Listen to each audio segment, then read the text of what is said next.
வணக்கம் ஐயா, என்னோட பேர் ரமேஷ், வெள்ளச்சேரி பகுதியிலேருந்து வந்துருக்கேன். என்னோட கேள்வி நம்மாழ்வார் ஐயா கிட்ட. ஐயா வணக்கம் ஐயா. இந்தியா வல்லரசு நாடுன்னு சொல்லியிருக்கோம். விவசாயம் தான் இந்தியாவோட முதுகெலும்புன்னு சொல்கிறோம். ஆனால் நம்மளால் முடியாததை சின்ன நாடான பூட்டான் இயற்கை வேளாண் துறையில் தன்னை நிலைநிறுத்திட்டு சாதிச்சிருக்கு. நம்ம இவ்வளவு வளங்கள் இருந்தும் நம்மளால ஏன் அதை சாதிக்க முடியல? நம்மளுடைய பிரதம மந்திரில இருந்து திட்ட கமிஷன் தலைவர்ல இருந்து அத்தனை பேரையும் அமெரிக்காவில இருந்து இறக்குமதி பண்ணிருக்கோம்.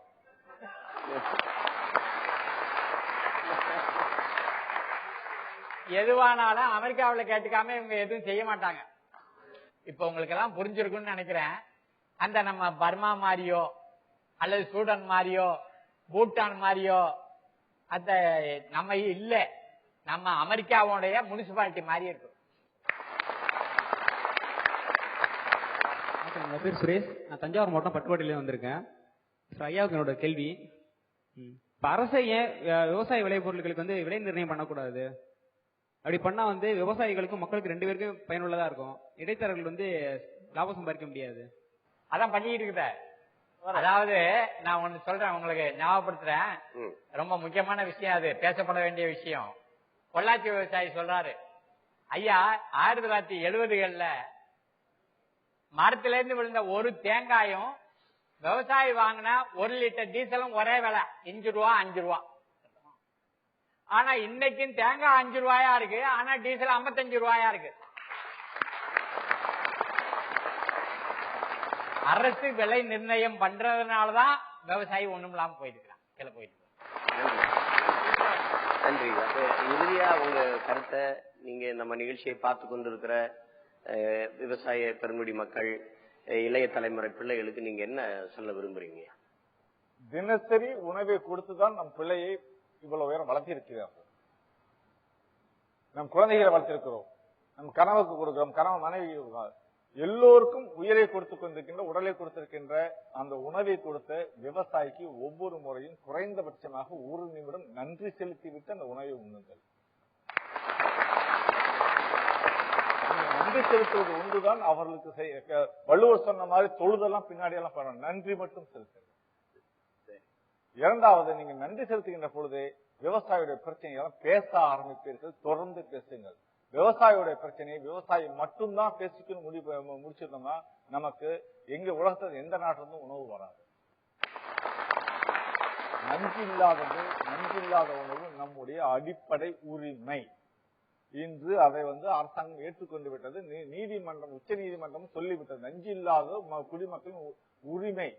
நஞ்சில்லாத உணவு கிடைக்கிறதா என்பதை கண்காணிக்க சொல்லி எல்லா மாநில அரசாங்கங்களுக்கும் உச்ச நீதிமன்றம் உத்தரவும் போட்டுவிட்டது.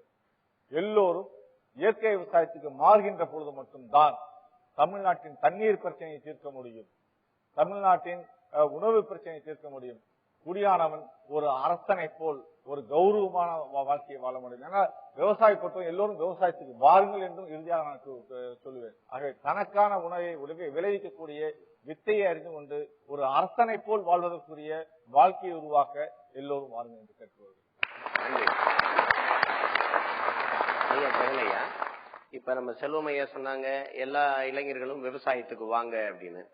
இறுதியா நீங்க நம்ம மக்களுக்கு முன்னாடி என்ன சொல்ல விரும்புறீங்க? இறுதியா நான் இந்த மக்கள் முன்னாள் நிகழ்ச்சி மூலமாகவும் இங்க இருக்க இளைஞர்களுக்காகவும் இதை பார்த்துக்கிட்ட நேர்களுக்காக நான் 2 விஷயங்களை கருத்துக்களை பதிவு செய்ய விரும்புறேன்.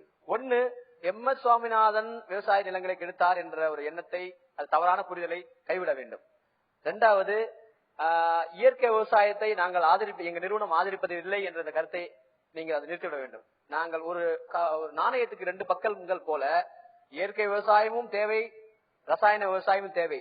அப்படி செய்தால் மட்டுமே வளர்ந்து வருகின்ற மக்கள் தொகைக்கு ஏற்ப உணவு உற்பத்தியை தயார் செய்ய முடியும் என்பதை மட்டும் நான் பதிவு செய்ய விரும்புறேன். அதை தாண்டி எங்க நிறுவனம் விவசாயத்தை மட்டுமே குறிப்பாக நாங்கள் இலக்காக நாங்கள் வேற பணி செய்யவில்லை. வேறு ஒரு 7 துறைகளிலே நாங்கள் பணி செய்து ஆய்வு, விரிவாக்கம் மற்றும் வளர்ச்சி 6 சம்பந்தப்பட்ட நிகழ்ச்சிகளை நாங்கள் செய்து கொண்டிருக்கிறோம். இது இளைஞர்கள், நீங்கள் எக்ஸ்போசர் விசிட் கல்லூரியிலிருந்து நிறைய மாணவர்கள் எங்க நிறுவனத்தை பார்வையிடுகிறாங்க, விவசாயிகளை பார்வையிடுறாங்க, பயிற்சி கொடுறாங்க, தொடர்பு ஏற்படுத்தி கொடுக்கும். இது போன்ற மக்கள் பணிக்காக மட்டுமே எங்க நிறுவனம் செயல்படுகிறது. இதில் மக்கள் பங்கேற்புடன் மட்டுமே செயல்படுகிறது என்பதை மட்டும் நிகழ்ச்சியை தெரிவித்துக் கொண்டு நன்றி வச்சிருக்கோம்.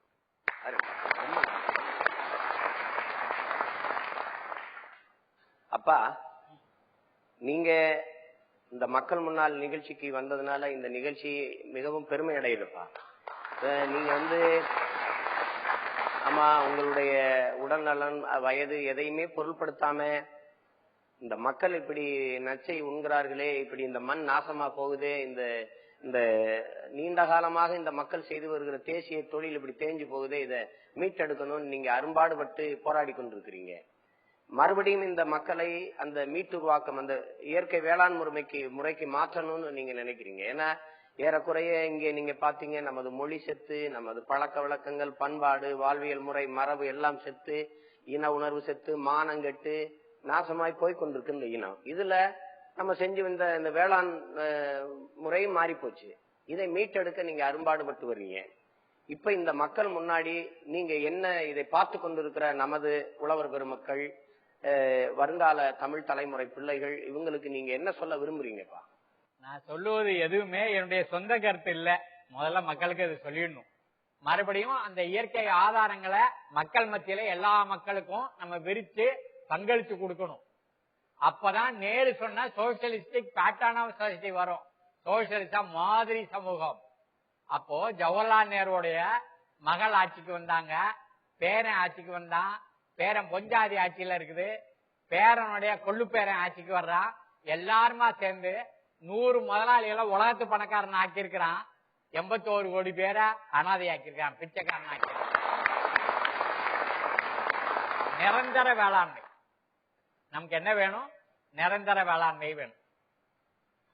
எதனாலும் தள்ளி வைக்கலாம், உணவை தள்ளி வைக்க முடியாது.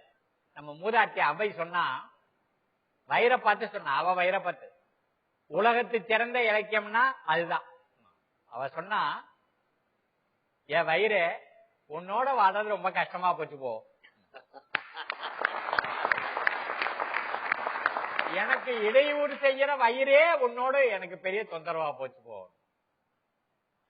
ஒரு நாள் உணவை ஒழி என்றால் ஒழியாய், ஒரு நாள் சாப்பாடு தள்ளி போடுனா தள்ளி போட மாட்டேங்கிற, இல்ல வாங்கி கொடுக்கறதுக்கு ஆள்கள் தாளாளர்கள் இருக்காங்க, 2 வேளைக்கு சேர்த்து சாப்பிடுங்கன்னா சாப்பிட மாட்டேங்கிற. ஒரு நாள் உணவை ஒழி என்றால் ஒழியாய், 2 வேளைக்கு ஏழ் என்றால் ஏழாய், ஒரு நாளும் என்னவோ அறியாய். என்னுடைய கஷ்டம் உனக்கு தெரிய மாட்டேங்குத, இடும்பை கூறி என் வயிறே உன்னோடு வாழ்தல் அறிவு. நீங்க எந்த வேலையா இருந்தாலும் தள்ளி போடலாம், உணவை தள்ளி போட முடியாது. அதனால உழவுங்கிறது நிரந்தரமா நடக்கணும். இந்த நிரந்தர வேளாண்மைய பாடமாக்கி பயிற்சியாக்கி உலகம் முழுதும் பரப்புனவன் பில் மொல்லிசன்.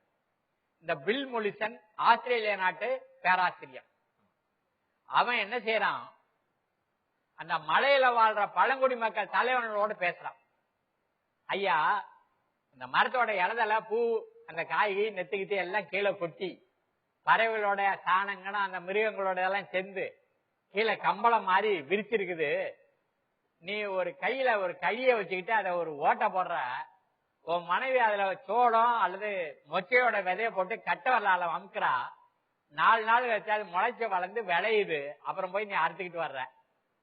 ஆனா கீழே சமவெளியில் இருக்கிற ஒரு பண்ணையார் என்ன செய்யறாரு, சட்டி கலப்பையை போட்டு பூமியை பொழந்து போடுறான், தெளிப்பு நீரை போட்டு எங்க பார்த்தாலும் தண்ணியை தெளிக்கிறான், இன்னொரு எந்திரத்தை விட்டு எங்க பார்த்தாலும் ரசாயனத்தை தூவுறான், அப்புறம் இன்னொரு எந்திரத்தை விட்டு எங்க பார்த்தாலும் விதைய போடுறான், அப்புறம் இன்னொரு எந்திரத்தை விட்டு களை எடுக்கிறான், அப்புறம் இன்னொரு எந்திரத்தை விட்டு பூச்சிக்கொல்லி நஞ்சுகள் எல்லாம் தெளிக்கிறான், அப்புறம் இன்னொரு எந்திரத்தை விட்டு எல்லாத்தையும் அறுத்து வீட்டுக்கு எடுத்துட்டு வர்றான்.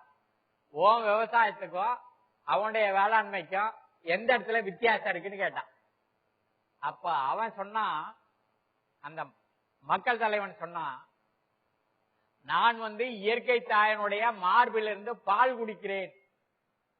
அந்த சமவெளியில் இருக்கிற பண்ணையார் இருக்கிறானே, அவன் இயற்கை தாயனுடைய முளையை அரித்து ரத்தத்தை குடிக்கிறான்னு சொன்னான்.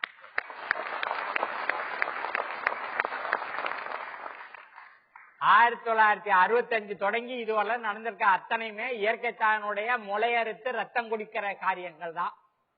ஆகையினால இனிமேலும் இந்த பூமியில மக்களுடைய வாழ்க்கை நீடிக்கணும், நிலைக்கணும்னு சொன்னா நம்ம இயற்கையை நோக்கி நகருங்கிறத என் தாய் குலத்துக்கும் என் தந்தை குலத்துக்கும் தமிழ்நாடு முழுவதும் என் இனத்துக்கு தெரிவிச்சு நான் என்னோட விடைபெற்றுக்கிறேன். நன்றி, வணக்கம். தந்தையினுடைய மக்கள் முன்னாள் நிகழ்ச்சி மிகப்பெரிய அளவுல ஒரு மாற்றத்தை கொண்டு வருங்கிற நம்பிக்கையோட விடைபெறேன். நன்றி, வணக்கம். அரங்கத்தில் நம்மோடு வந்து தங்களின் மேலான கருத்துக்களை பதிவு செய்த தலைவர் பெருமக்கள், அறிஞர் பெருமக்களுக்கு நமது அன்பு நிறைந்த நன்றி.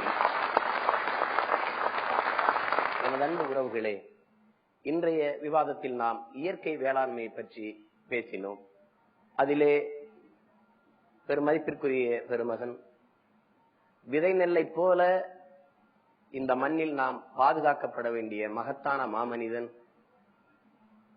ஐயா நம்மாழ்வார் வந்து தமது அனுபவ அறிவை நாம் அறிய தந்தார்கள். அவர்களுக்கு தந்தி தொலைக்காட்சியின் மக்கள் முன்னால் நிகழ்ச்சியின் சார்பாக மனமார்ந்த நன்றியினை தெரிவித்துக் கொள்கிறோம். உழவுக்கும் தொழிலுக்கும் வந்தனை செய்வோம், வீணே உண்டு கழிப்போரை நிந்தனை செய்வோம் என்று பாடினான் நமது பாட்டன் மகாகவி பாரதி. ஆனால் இங்கே வீணே உண்டு கழிப்பவன் தான் உழுது பிழைப்பவனை நிந்தனை செய்கிறான். இதுதான் இன்றைய நிலைமையாக இருக்கிறது. இன்னைக்கு விவசாயமே செய்ய முடியாத நிலைக்கு தள்ளப்பட்டு நமது மக்கள், உழவு தொழிலை நம்பி வாழ்ந்த நமது வேளாண் பெருங்குடி மக்கள் வாழ்வதற்காக, பிழைப்பதற்காக நகர்ப்புறங்களை நோக்கி நகர வேண்டிய அவலத்திற்கு தள்ளப்பட்டிருக்கிறார். இதற்கு காரணம் என்ன? இந்த நவீன வேளாண்மை முறை. எல்லாம் ரசாயன உரங்களை, வேதி உரங்களை கொட்டி கொட்டி, பூச்சி மருந்துகளை அடிச்சு அடிச்சு மண் மலடாய் போச்சு. எது போட்டாலும் விளைவதில்லை. இந்த நவீன பயிர் ரகங்களை விளைவிப்பதற்கு நிறைய தண்ணீர் தேவைப்படுது. அதற்கான நீர்வளம் நம்மிடத்தில் இல்லை. உரங்களை வாங்கி போடுவதற்கு, அதற்கு நீர் பாய்ச்சுவதற்கு கடனை வாங்கி வாங்கி, பூச்சி மருந்து அடிப்பதற்கு காசு இல்லாம கடனை வாங்கி, தோட வித்து, தொங்கட்டானை வித்து, கால் கொலுசை வித்து, தாலியை வித்து விவசாயத்தை செய்து கடைசியா விளைய வச்சு விற்பனை செய்ய போனா அதுக்கான உரிய விலை இல்லாம நட்டப்பட்டு போய் வாழ முடியாம வரப்பிலேயே நிக்கிற மரத்துல கையிலேயே முறுக்கி தூக்கா போட்டு தொங்கி சாகிற நிலைமைக்கு விவசாயி தள்ளப்பட்டிருக்கிறான். அப்ப இந்த அவலத்திற்கு காரணம் இன்றைய நவீன விவசாய முறை. இதிலிருந்து மீள்வதற்கு நமக்கு இருக்கிற ஒரே வழி நமது முன்னோர்கள் கடைபிடித்த அந்த இயற்கை வேளாண்மை முறையை கையாள்வதுதான், பின்பற்றுவதுதான் என்று அறிஞர் பெருமக்கள் இங்கே கருத்துக்களை பதிவு செய்திருக்கிறார்கள். தனி ஒரு மனிதனுக்கு உணவில்லை என்றால் ஜகத்தினை அழித்திடுவோம் என்றால் நமது பாட்டன் பாரதி. ஆனால் நம்ம நாட்டுல 40 to 45 கோடி மக்களுக்கு சாப்பாட்டுக்கு வழி இல்லைங்கிறாங்க. அப்ப நம்ம எத்தனை ஜகத்தை போய் அழிக்கிறது? ஒருத்தனுக்கு சோறு இல்லைனாலும் இந்த உலகத்தை அழிக்கணும்டான்னு கோவப்பட்ட நம்ம பாட்டனையே பட்டினி போட்டதான் இந்த நாடு. இந்த அவலங்களை விளக்குகிற வாய்ப்பாக மதிப்பிற்குரிய அண்ணன் மக்களிசை பாடகர் கே குணசேகரன் அவர்கள் பாடுவார்கள். 3/4 முழம் நெல்லு பயிறு, 30 கஜம் தண்ணி கிணறு, நிக்காமத்தான் தண்ணி இறைச்ச நெல்லு பயிரும் காஞ்சி போச்சு. தக்காளி நட்ட வருஷத்துல தண்ணி குறைஞ்சது கிணத்துல, தண்ணி இருந்த வருஷத்துல தக்காளிக்கு விலை இல்ல. இந்த நிலையில தான் நம்ம விவசாயிகளினுடைய வாழ்க்கை இருக்குது. என்னைக்கு எல்லோரையும் போல உற்பத்தி செய்யற பொருளுக்கான விலையை விவசாயியே தீர்மானிக்கிறானோ அன்னைக்குத்தான் விவசாயியும் வாழ்வான், இந்த நாடும் வாழும். நமது வேளாண் மக்கள் படுகிற வேதனையை, வலியை உணர்த்துகிற ஒரு பாடல்.